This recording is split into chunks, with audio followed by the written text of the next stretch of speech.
พี่น้องเชื่อบ่ว่าคนธรรมดาคนหนึ่งนี่สามารถเปลี่ยนแปลงตัวเองได้นะครับผมอันนี้ก็เริ่มต้นของเบาเอกเองเนาะครับเนาะเริ่มต้นจากการที่ว่า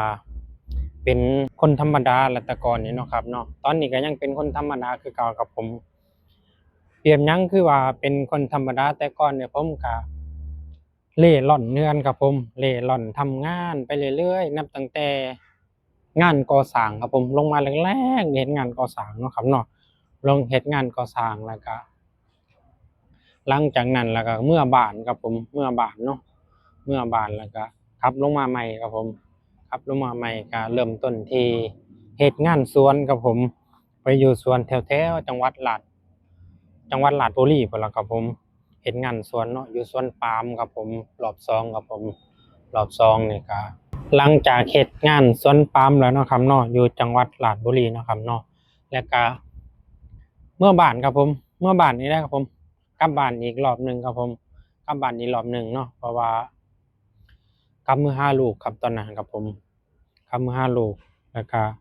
ได้ประมาณ2-3 เดือนนี่แหละครับผมกลับลงมาใหม่ครับผมกลับลงมารอบนี้มาอยู่ร้านอาหารครับผมร้านอาหารครับผมร้านอาหารตำแซ่บนี่แหละครับผมที่อยู่ปัจจุบันนี่แหละครับตอนนั้นก็เป็นปีปีปีพศ2555เนาะครับเนาะเฮ็ดงานมาเรื่อยๆแล้วก็เพิ่นก็ได้ทำการย้ายสาขาครับผมย้ายสาขามาเรื่อยๆแล้วครับผมจนมาปี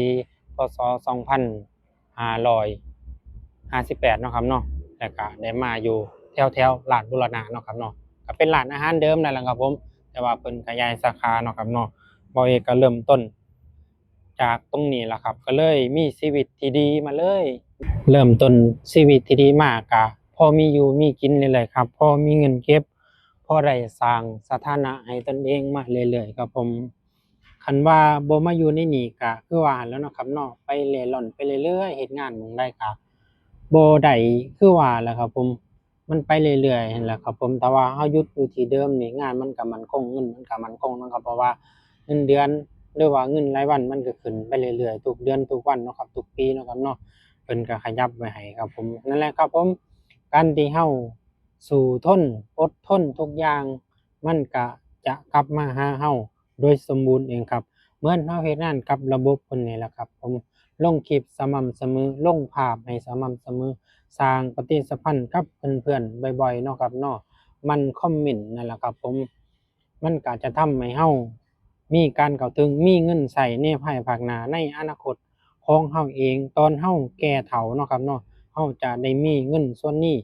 เก็บไว้ใช้ครับผมถ้าบ่สู้ก็คือว่านั่นแหละครับผมบ่มีเงินครับผมนั่นแหละครับผมจึงสู้ทนเอาเด้อครับพี่น้องเด้อ